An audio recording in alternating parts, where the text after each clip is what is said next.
Pessoal, aqui a questão então, a origem da moralidade. O famoso dilema, né, de Eutífron, ou Eutífron. Uma palavrinha um pouco estranha e esquisita, né? Mas isso está dentro, pessoal, de uma discussão platônica, onde Platão, não sei se vocês o conhecem, já ouviram falar dele, com certeza. Platão vai desenvolver uma narrativa de um diálogo ali de Sócrates, dentro dessa questão do dilema de Eutífron, né? Justamente sobre a questão da origem da moralidade. O que ele vai falar? O que eles vão discutir sobre isso? Proposto então originalmente pelo filósofo Sócrates, né? Filósofo grego Sócrates, esse dilema questiona a seguinte questão: o bem é bom porque Deus quer, ou Deus quer o bem porque o bem já é bom em si mesmo? Essa é a pergunta que eu Sócrates faria. Uma pergunta interessante. Essa pergunta ela move o quê? O debate da ética. Pessoal, quando nós olhamos esse ponto 1 aqui, a grande questão é a seguinte: houve um tempo em que lá na antiguidade, no período grego, houve uma grande discussão, houve uma ruptura entre os filósofos e os poetas. Os poetas, como assim conhecidos, Homero e Hesíodo, eles desenvolveram uma narrativa mitológica chamada de Ilíada e Odisseia, que conta toda a questão da cosmogonia, teogonia, a origem dos deuses, né, a origem dos seres humanos, a origem do cosmos e assim por diante. Mas naquele período, mais ou menos século 6, 7, antes da Era Comum, ou antes de Cristo, o que aconteceu? Surgiu filósofos ali na região de Mileto, que ficou até conhecido como Tales de Mileto, um filósofo, né, que é conhecido como o pai da filosofia, porque a filosofia vem para fazer o quê? Uma ruptura entre mitos e logos, mito e razão, certo? Então essa separação entre mitos e logos vai fazer com que se deixe de lado aquilo que a teologia poética ali pelos poetas, né, a questão da transcendência, ou seja, levando-se em consideração que eles tinham em mente que o mundo tem um padrão, algo já programado, especial, né, por uma inteligência superior, por uma inteligência divina, os deuses, ou Deus, dependendo do sistema teológico, monoteísta ou politeísta, um Deus ou vários deuses. Nesse contexto então, Tales de Mileto ele faz essa ruptura. Ele vai buscar o quê? Explicação para a origem da vida a partir do meio natural, pela via natural, ou seja, explicar o universo por meio da materialidade, por aquilo que pode ser o quê? Evidenciado, aquilo que pode ser provado factualmente por meio de elementos da natureza. Não é à toa que eles ficaram conhecidos como os filósofos da natureza, filósofos da physis, né? Filósofos da natureza. Depois então de Tales de Mileto, Anaximandro, Anaximênides, entre outros, surge Sócrates. Sócrates é um cara que ele vai focar não na explicação via natural da natureza, mas sim no que? Na questão antropológica, aquilo que é voltado ao estudo do ser humano, a questão da ética, do comportamento humano. Antropologia é o que? Estudo do ser humano, estudo do comportamento humano. Quando se diz que os filósofos, como Tales de Mileto, são pré-socráticos, é porque não que eles vieram antes de Sócrates, por incrível que pareça, eles foram contemporâneos, mas o meio, a metodologia foi distinta. Enquanto uns focavam na explicação por via natural, Sócrates, Platão focaram no quê? No comportamento humano, na questão da ética. E a grande polêmica, pessoal, é justamente a moralidade. O que é a moral mesmo? O que é a moral, pessoal? A gente conversou um pouco sobre isso. Moral é um conjunto de regras aquilo que é certo, aquilo que é errado, aquilo que é bom, aquilo que é ruim. A grande questão diante de tudo isso é da onde que partiu a origem da moral. A moral é um fenômeno, é uma manifestação que vem da questão transcendente dos deuses, ou ela é subproduto da construção das relações humanas. O que vocês acham, pessoal?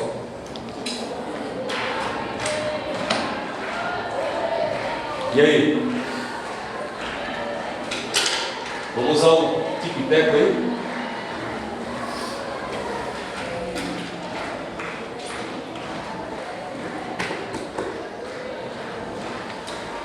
Lembrando que a ética é uma ferramenta que faz o quê? A reflexão do comportamento moral. Então Sócrates, nesse diálogo aqui de Eutífron, a questão é refletir justamente o comportamento moral. Quando ele coloca o bem é bom porque Deus quer, ou Deus quer o bem porque o bem já é bom em si mesmo, é justamente isso aí. Qual que é o fim do bem e do bom? Do mal ou do ruim? Por que existe isso? Como é que nós, como seres humanos, conseguimos definir o que é bom e o que é mal? O que é bem e o que é ruim?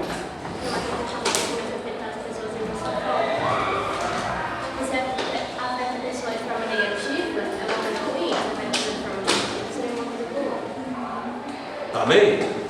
E isso então tem a ver com o quê? Com as relações humanas. Se nós de fato investigarmos a origem, conforme aqui Sócrates levantou esse questionamento, a gente vai chegar na seguinte conclusão: a moral, se ela fosse de princípio, na sua existência, vindo dos deuses ou de Deus, seria algo que? Universal. Seria algo padrão sobre toda e qualquer cultura que existisse.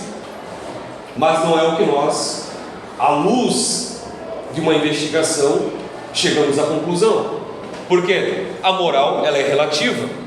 O que é bom aqui para uma outra cultura é ruim, mal, e vice-versa. Nós podemos transitar a sociedade como um todo e a gente vai perceber isso. A gente pode começar a pesquisar códigos penais, constituição legislativa. Como é que é a questão do comportamento moral de uma para outra? Bem diferente. Até coisa que se você fizer aqui, você for para um outro país, se você fizer lá, você vai às vezes para a cadeia, ou você vai pagar uma penalidade, ou você até pode ser morto, dependendo da cultura. Coisa que você não pode fazer. Então essa questão, pessoal, é interessante de se pensar. Se a moral então, ela não tem uma procedência, que como eu já falei para vocês, isso aqui é apenas uma porta de entrada, porque na próxima aula a gente vai trabalhar sobre o vazio de Deus, e nós vamos trabalhar também sobre transcendência e imanência, e isso aqui faz parte para a gente chegar até lá, para chegar lá compreendendo mais ou menos como é que as coisas funcionam. Então, se a moral ela é relativa, como é que nós muitas vezes queremos colocar um julgamento absoluto sobre as coisas? Seja na parte estética, seja na parte da arte, de modo geral, ou na questão das nossas decisões, onde nós julgamos algo. Como é que nós podemos fundamentar ali um julgamento?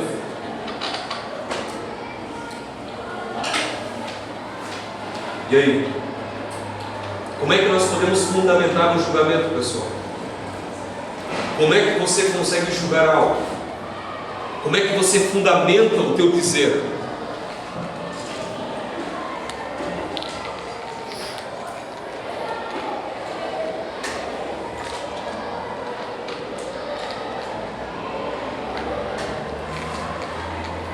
Vocês podem se manifestar, pessoal, não precisa ter vergonha, nós estamos aqui para aprender. Errando que se aprende, e nem tudo que nós falamos nós estamos errados, porque de certa forma tem coisas que a gente observa na vida que é coerente com a realidade. Vocês têm alguma questão que vocês poderiam trazer aqui em sala de aula sobre aquilo que vocês já têm observado, que vocês observam que não tem sentido, não tem significado, é contraditório com a realidade, sobre algum comportamento moral? Isso daí é pecado, daí você olha pro pessoal, tá fazendo 35 coisas que também é. Hoje, daí só pra mim é. Exatamente. É uma coisa interessante, no aspecto agora religioso, né? Então, que é justamente a natureza pela qual nós estamos tratando. Então, religião, pessoal.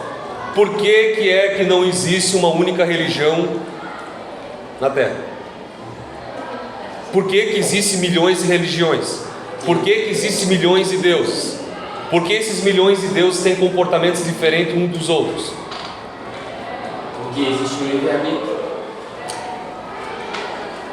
Uma questão interessante, livre-arbítrio. Mas será que o livre-arbítrio é arbítrio livre mesmo? Porque o que é livre-arbítrio?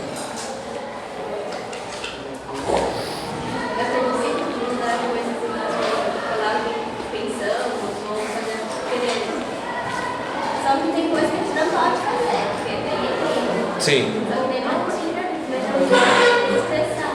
Sem danificar o outro. Isso. Livre-arbítrio, pessoal, essa palavra ela tem um peso muito grande, que às vezes não se pensa o que significa essa palavra. É poder de escolha. Mas será que nós temos esse poder de escolha mesmo?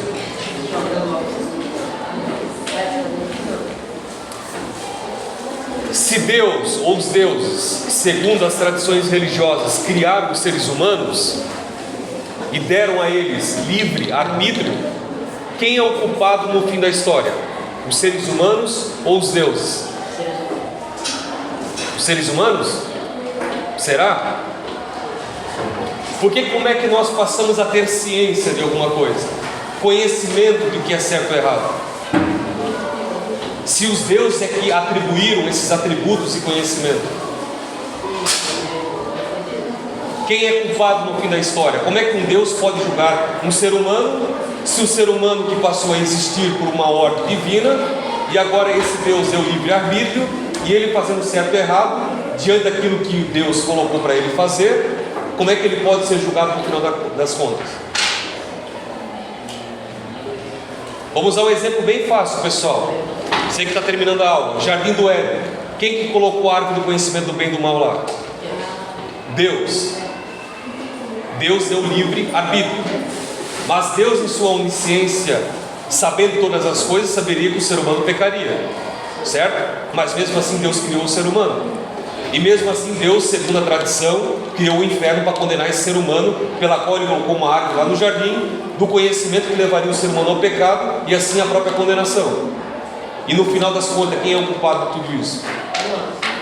Nós? Certo. Porque foi nós que decidimos. Eu acho que não. Deus falou que não era padrão. E ele fez, Deus já. Mas se não tivesse a árvore do conhecimento do bem e do mal lá, quem é que tentou o ser humano no final das contas? Será que foi a serpente? Ou será que foi Deus? O anjo que Deus fez, que teve o coração dele mesmo. Gênesis não fala que teve anjo lá, e não fala que teve Satanás lá, Anjo caído.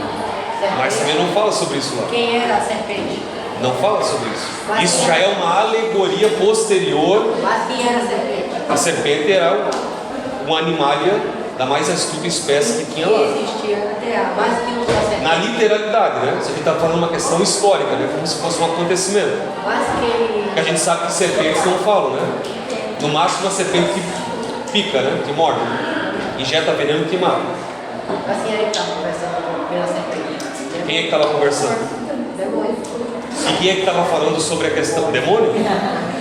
Mas o demônio não está no texto, né? Não. Da mas serpente. era ele. Da serpente. Mas era ele que usava a serpente. Tá, vamos colocar então que foi o demônio, ok? Beleza? Porque nenhuma serpente Tá, conseguia então falar assim, nem andar. Deus, além de criar a árvore do conhecimento do bem e do mal e colocar ali para o ser humano decidir o que fazer ou não, né, nesse suposto livre arbítrio, Deus ainda dá permissão para que o diabo entrasse no jardim, e mesmo assim ainda tentar o ser humano. Não, porque E ainda, será que será que a serpente não estava falando a verdade, pessoal? Porque ela disse o quê? Porque no dia em que comerdes, Porque Deus sabe. Seria como Seria como Deus. Como? Conhecedor do bem e do mal. Não sei, mas eu também percebi uma coisa. Tem aqueles videozinhos que fazem, que colocam se fosse um doce com uma criança e falam você não pode comer até o voltar.